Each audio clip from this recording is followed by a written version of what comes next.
Hello friends, today we are going to do the question answers of chapter number 5 When People Rebel 1857 and After.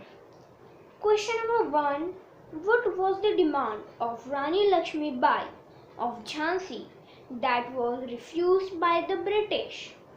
Rani Lakshmi Bai of Jhansi wanted the company to protect their interests and recognize her adopted son as the heir to the kingdom after the death of her husband. Nana Sahib, the adopted son of Peshwa Bajirao II, pleaded that he be given his father's pension when he later died. The company, confident of its superiority and military power, turned down these pleas. Question number 2. What did the British do to protect the interests of those who converted to Christianity? Answer. In 1850, a new law was passed to make conversion to Christianity easier. This law allowed an Indian who had converted to Christianity to inherit the property of his ancestors. Question number 3. What objections did the sepoys have to the new cartridges that they were asked to use? Answer. The new cartridges were unaccepted by Indian sepoys as they had the belief that they have been coated by the fat of the cows and the pigs. They have to bite the cartridges, but the religion of Indian sepoys did not allow them to touch these cartridges. Hence, they denied using these cartridges. Question number 4. How did the last Mughal emperor live for the last years of his life? Answer. The last Mughal emperor was Bahadur Shah Zafar. After the death of Aurangzeb, the Mughal rulers had lost their power and held only a symbolic status. Zafar was also the symbolic head of the 1857 revolt. However, once the revolt crushed, Bahadur Shah Zafar was tried in court. He was blinded by the British and was imprisoned. Later in 1858, he along with his wife was sent to Rangoon jail where he died in 1862. Question number 5. What impact did Bahadur Shah Zafar's support to the rebellion have on the people and the ruling families? Bahadur Shah Zafar's support to the rebellion had a significant impact. When people saw an alternative possibility which appealed to them, they felt inspired and motivated. It gave them the courage, hope, and confidence to act. Some examples of this effect are: many troop regiments mutinied to join other troops at nodal points like Delhi, Kanpur, and Lucknow. Nana Sahib proclaimed himself Peshwa and a governor under the Mughal king, British Qadir, the son of deposed Nawab Wajid Ali Shah in Lucknow, acknowledged that he ruled under the Mughal king. In Jhansi, Rani Lakshmi Bai joined the rebel sepoys and fought the British along with Tantia Top, the general of Nana Sahib. Question number 6. How did the British succeed in securing the submission of the landowners of Awadh? Answer. The British secured the submission of the rebel landowners by a policy in the following ways. They tried and hanged a number of rebel leaders who had challenged their authority and could do so again in the future.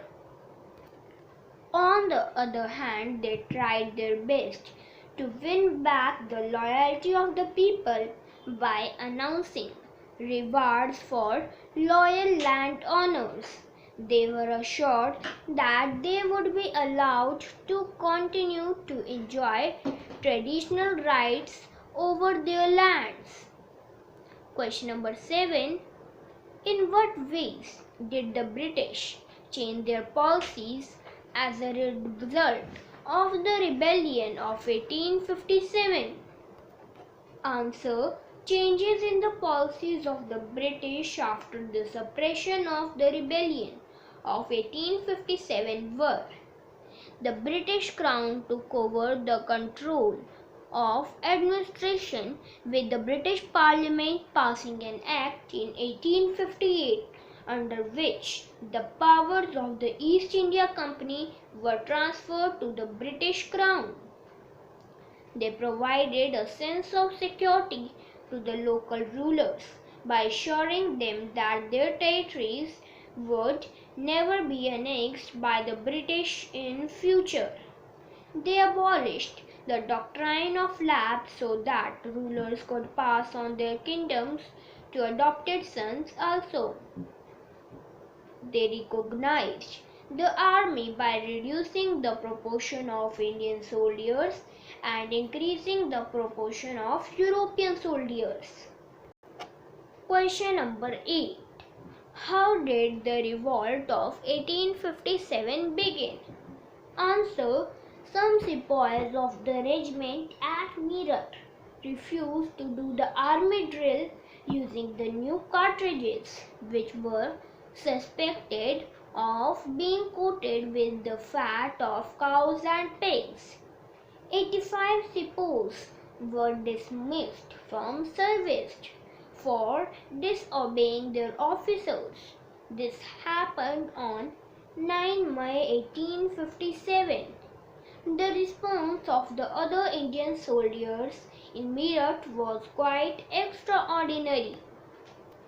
On 10 May, the soldiers marched to the jail in Meerut and released the imprisoned sepoys. They attacked and killed British officers.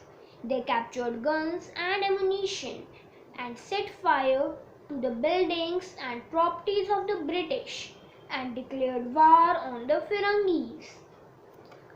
Question number 9. How did the rebellion spread to other regions of the country? Answer. After the British were routed from Delhi, there was no uprising for almost a week. It took that much time for news to travel. Then a spurt of minutes began. Regiment after regiment mutinied and took off to join other troops at nodal points like Delhi, Kanpur and Lucknow.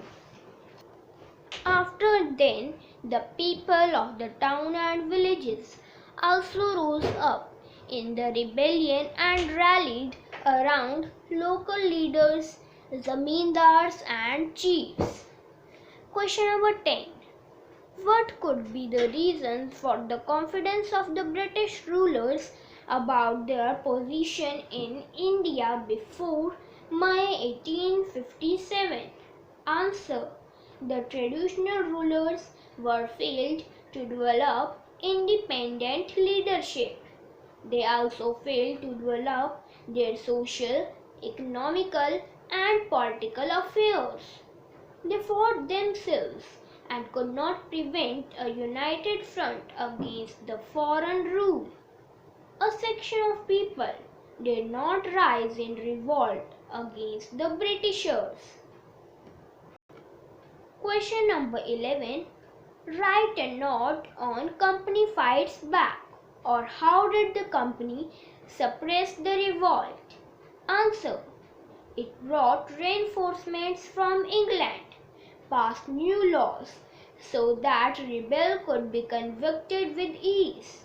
Delhi was recaptured from the rebel forces in September 1857.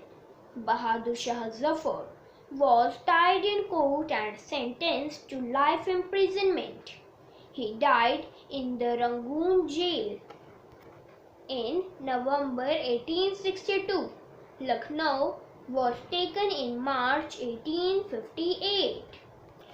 Rani Lakshmi Bai was defeated and killed in June 1858. Tantia Top was captured, tried and killed in April 1857. The British also tried their best to win back the loyalty of the people. They announced rewards for the royal landholders that would be allowed to continue to enjoy traditional rights over their lands. Thank you, friends.